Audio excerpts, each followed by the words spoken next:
नमस्कार, जोहार। झारखंड की महत्वपूर्ण खबरों के बुलेटिन में आपका स्वागत है। पहली बड़ी खबर, पूरे देश में बुलडोजर एक्शन पर रोक, सुप्रीम कोर्ट ने जारी किया सख्त निर्देश। सुप्रीम कोर्ट ने बुलडोजर एक्शन पर सख्त रुख अपनाया है। शीर्ष अदालत ने मंगलवार को निर्देश दिया कि मामले में अगली सुनवाई की तारीख 1 अक्टूबर तक कोर्ट की अनुमति के बिना भारत में कहीं भी बुलडोजर से संपत्ति को ध्वस्त नहीं किया जाएगा। अदालत ने स्पष्ट किया है कि यह आदेश सार्वजनिक सड़कों, फुटपाथों आदि पर किसी भी अनधिकृत निर्माण पर लागू नहीं होगा। सुप्रीम कोर्ट ने कहा कि अगर एक भी अवैध विध्वंस की घटना होती है तो यह संविधान के मूल्यों के खिलाफ है और निर्देश दिया कि देश में बिना उसकी अनुमति के कोई भी विध्वंस नहीं होनी चाहिए। अगली खबर, डाल्टनगंज से गुजर रहा मानसून का टर्फ, आज इन जिलों में होगी बारिश। झारखंड के डाल्टनगंज से मानसून टर्फ गुजर रहा है। 18 सितंबर को राज्य के कई जिलों में भारी बारिश का अनुमान बताया गया है। कुछ जगहों पर आंधी चलने की भी आशंका जताई गई है। इसे लेकर अलर्ट भी जारी किया गया है। यह जानकारी रांची मौसम केंद्र ने 17 सितंबर 2024 को जारी की है। मौसम केंद्र के अनुसार राज्य में अगले 2 दिनों के दौरान अधिकतम तापमान में कोई बड़े बदलाव की संभावना नहीं है। इसके बाद अगले 3 दिनों में इसमें धीरे धीरे 3 से 4 डिग्री सेल्सियस की बढ़ोतरी होने की। आज राज्य के उत्तरी पश्चिमी भागों में कहीं कहीं भारी बारिश होने की संभावना है। इसका असर गढ़वा, पलामू, लातेहार में कहीं कहीं दिखने की संभावना है। अन्य जगहों पर भी रुक रुक कर बारिश हो सकती है। अगली खबर, आयकर विभाग में 10वीं पास के लिए नौकरी, 50,000 से अधिक मिलेगा वेतन। आयकर विभाग में नौकरी पाने का शानदार मौका है। हाल ही में इनकम टैक्स विभाग ने कैंटीन अटेंडेंट पद के लिए आवेदन आमंत्रित किए हैं। इस भर्ती के लिए आवेदन प्रक्रिया 8 सितंबर से चालू है। इन पदों के लिए इच्छुक और योग्य उम्मीदवार आधिकारिक वेबसाइट tnincometax.gov.in पर जाकर ऑनलाइन आवेदन कर सकते हैं। आवेदन पत्र भरने की आखिरी तारीख 22 सितंबर 2024 है। इस भर्ती की लिखित परीक्षा अगले महीने आयोजित की जाएगी, जिसके एडमिट कार्ड 1 अक्टूबर से 5 अक्टूबर को जारी किए जाएंगे। इन पदों पर आवेदन के लिए उम्मीदवारों का किसी मान्यता प्राप्त बोर्ड से 10वीं या इसके समकक्ष परीक्षा में उत्तीर्ण होना चाहिए। इसके अलावा उम्मीदवारों की न्यूनतम उम्र 18 वर्ष और अधिकतम 25 वर्ष होनी चाहिए। हालांकि ऊपरी आयु सीमा में आरक्षित वर्गों को नियमानुसार छूट दी गई है। इस भर्ती की लिखित परीक्षा में इंग्लिश, रीजनिंग, न्यूमेरिकल एप्टीट्यूड और जनरल अवेयरनेस से 25-25 यानी कुल 100 अंकों के प्रश्न पूछे जाएंगे। इन पदों के लिए आवेदन करते समय किसी भी श्रेणी के उम्मीदवार को कोई भी आवेदन शुल्क नहीं देना होगा। अगली बड़ी खबर, सीटेट दिसंबर 2024 के लिए नोटिफिकेशन जारी। सेंट्रल टीचर एलिजिबिलिटी टेस्ट दिसंबर 2024 के लिए सीबीएसई ने ऑफिशियल नोटिफिकेशन जारी कर दिया है। ऑफिशियल नोटिफिकेशन के अनुसार उम्मीदवार 17 सितंबर 2024 से ही फॉर्म को भर सकते हैं। आवेदन करने की आखिरी तारीख 16 अक्टूबर 2024 है। एप्लीकेशन फॉर्म को भरने के लिए कैंडिडेट को ऑफिशियल वेबसाइट ctet.nic.in पर जाना होगा। ऑफिशियल नोटिफिकेशन में यह भी जानकारी दी गई है कि सीटेट दिसंबर 2024 परीक्षा का आयोजन 1 दिसंबर 2024 को किया जाएगा। पेपर 2 का आयोजन की सुबह की शिफ्ट 9:30 बजे से 12 बजे तक होगा। वहीं पेपर 1 का आयोजन शाम की शिफ्ट 2:30 बजे से 5 बजे तक किया जाएगा। अगली बड़ी खबर, झारखंड सीजीएल परीक्षा का एडमिट कार्ड जारी। झारखंड कर्मचारी चयन आयोग द्वारा आयोजित ग्रेजुएट परीक्षा यानी सीजीएल के लिए एडमिट कार्ड जारी कर दिया गया है। जेएसएससी सीजीएल भर्ती परीक्षा का आयोजन 21 सितंबर व 22 सितंबर को आयोजित होगी। एडमिट कार्ड झारखंड कर्मचारी चयन आयोग जेएसएससी की आधिकारिक वेबसाइट jssc.nic.in/एडमिट कार्ड पर जाकर डाउनलोड कर सकते हैं। उम्मीदवार इस पेज पर दिए गए लिंक से अपने एडमिट कार्ड को डाउनलोड कर सकते हैं। बता दें कि झारखंड सामान्य स्नातक स्तरीय संयुक्त प्रतियोगी परीक्षा 21 और 22 सितंबर 2024 को निर्धारित की गई है। परीक्षा के लिए जेएसएससी सीजीएल एडमिट कार्ड 17 सितंबर 2024 को जेएसएससी की आधिकारिक वेबसाइट पर जारी कर दिया गया है। जेएसएससी सीजीएल परीक्षा में 3 पेपर होंगे जो एक ही दिन में 3 पालियों में आयोजित होंगे। जेएसएससी सीजीएल का एडमिट कार्ड आप डिस्क्रिप्शन बॉक्स में दिए गए लिंक से भी डाउनलोड कर सकते हैं। अगली खबर, बांग्लादेशी घुसपैठ मामले पर हाईकोर्ट में हुई सुनवाई। 19 सितंबर तक हाई लेवल कमेटी के लिए नाम तय करने का निर्देश। बांग्लादेशी घुसपैठ मामले पर मंगलवार को हाईकोर्ट में सुनवाई हुई। हाईकोर्ट के acting chief justice Sujit Narayan Prasad एवं जस्टिस एस के द्विवेदी की खंडपीठ ने मामले पर नाराजगी जताते हुए 19 सितंबर तक हाई लेवल कमेटी के लिए नाम तय करने का निर्देश दिया है। वहीं मामले पर अगली सुनवाई 20 सितंबर को होगी। कोर्ट ने कहा कि 6 जिलों के डीसी ने कहा कि कोई घुसपैठ नहीं हुई है। बिना किसी जांच के आपके डीसी ने जवाब दाखिल किया है। पहले आप कहते हैं कि घुसपैठ नहीं हुई है, फिर साहेबगंज में घुसपैठी पाए जाते हैं। हाईकोर्ट ने सख्त टिप्पणी करते हुए कहा कि आपको आपके राज्य की चिंता नहीं है। कोर्ट ने कहा कि हाई लेवल कमेटी के लिए आपने कहा था कि एक नाम देंगे, अब आप स्टेट लेवल कंसल्टेशन की बात कर रहे हैं। High level committee Godda, Deoghar, Dumka, Jamtara, Sahebganj और पाकुड़ में घुसपैठ की जांच करेगी।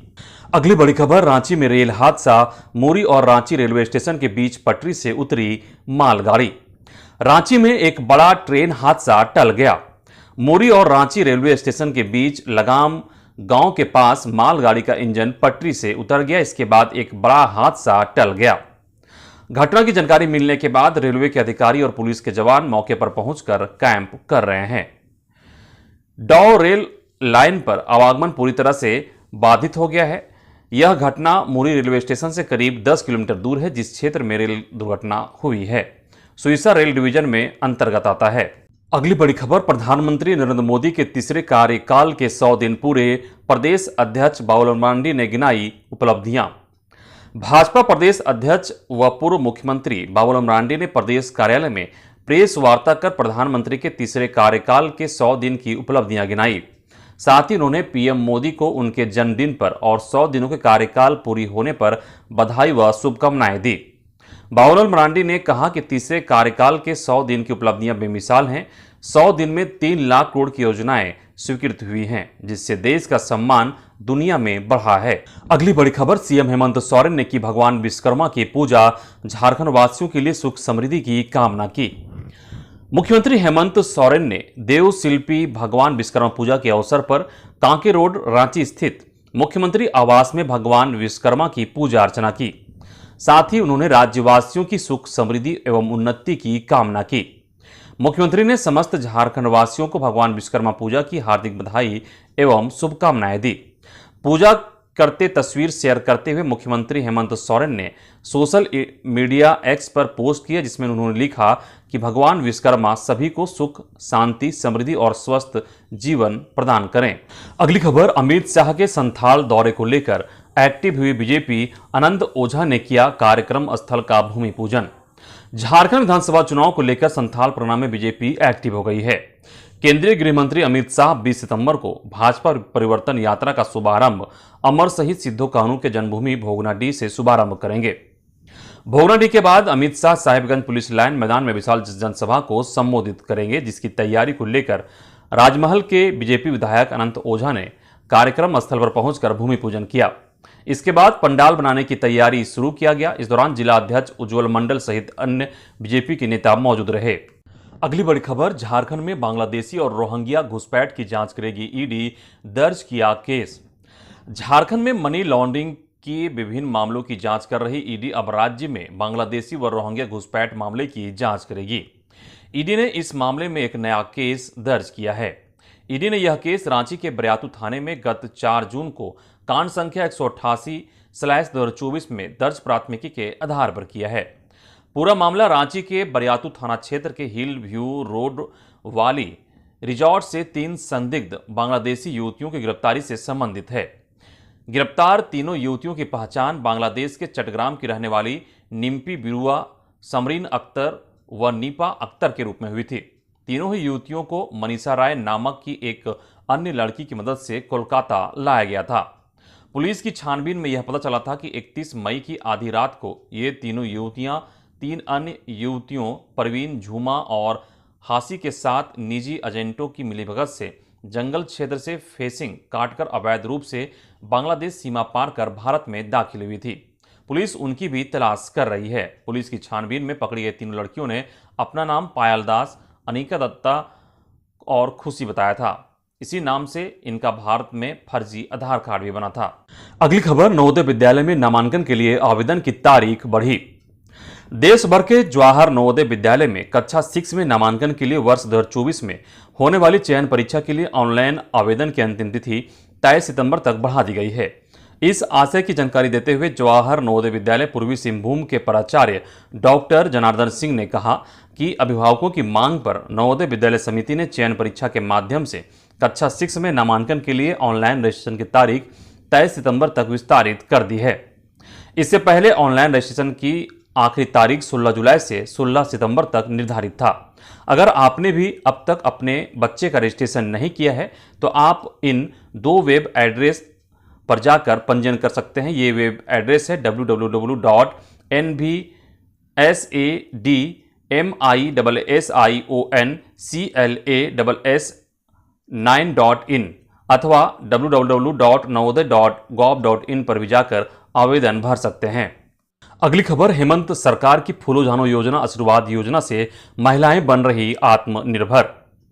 झारखंड सरकार महिलाओं के विकास और उत्थान के लिए कई योजनाएं चला रही है। उन्हीं योजना में से एक योजना है फूलो झानो आशीर्वाद योजना, जिसके तहत राज्य में महिलाओं को रोजगार मुहैया कराई जाती है।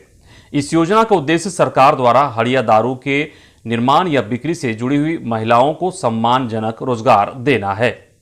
फूलो झानो आशीर्वाद योजना के तहत ग्रामीण क्षेत्र की महिलाओं को चिन्हित कर उन्हें एक सम्मानजनक रोजगार उपलब्ध कराया जाएगा ताकि उन्हें हड़िया दारू जैसे कार्य को करने की आवश्यकता न पड़े। ऐसे में राज्य की जो महिलाएं योजना में आवेदन करना चाहती हैं वह फूलो झानो आशीर्वाद योजना की ऑफिशियल वेबसाइट cm.jharkhand.gov.in पर जाकर आवेदन कर सकते हैं।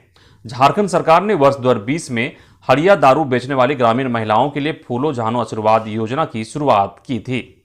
इसके तहत ऐसे महिलाओं को अन्य व्यवसाय के लिए द्वारा गठित दीदी समूह के माध्यम से 10-10 हजार रुपये का ऋण दिया गया। अगर यह राशि 1 साल के भीतर वापस कर दी जाती तो कोई ब्याज नहीं लगता, तथा कि इस योजना के 1 साल के बाद ब्याज लगता है। वर्ष 2023 की इस योजना के तहत मिलने वाली राशि 25,000 रुपये प्रति महिला कर दी गई है। अगली बड़ी खबर, मैया सम्मान योजना को लेकर नई जानकारी। 22 सितंबर के लिए कांग्रेस ने किया बड़ा ऐलान। झारखंड विधानसभा चुनाव से पहले मैया सम्मान योजना की चर्चा चारों तरफ हो रही है। झामुमो जहां हर विधानसभा में प्रचार कर रही है, वहीं अब कांग्रेस ने भी बड़ा ऐलान कर दिया है। कांग्रेस विधानसभा चुनाव में इस योजना को पूरी तरह से भुनाने की फिराक में है। आगामी 22 सितंबर को ITI बस स्टैंड बजरा के जनता मैदान में मैया सम्मेलन का आयोजन किया जाएगा। उक्त जानकारी कांग्रेस नेता बंधु तिर्की ने दी है। उन्होंने कहा कि सम्मेलन में 15 विधानसभा क्षेत्र से हजारों महिलाओं के भागीदारी होने की संभावना है। अगली बड़ी खबर, भाजपा में शामिल होते ही भगवा रंग में रंगे चंपई सोरेन झामुमो के गढ़ में कर रहे तगड़ी सेंधमारी। भाजपा में शामिल होने के बाद पूर्व मुख्यमंत्री चंपई सोरेन झामुमो के गढ़ संथाल परगना में सेंधमारी करने में जुट गए हैं। उन्होंने संथाल परगना में बांग्लादेशी घुसपैठ को लेकर भाजपा के मुद्दे को धार देते हुए कहा कि संथाल परगना क्षेत्र में बांग्लादेशी घुसपैठियों के कारण सामाजिक समरसता बिगड़ रही है। इसे बचाने के लिए इन्हें भगाना जरूरी है। अगली बड़ी खबर, बैठक में शामिल नहीं होने पर पलामू के DC, SP और DFO को सम्मन।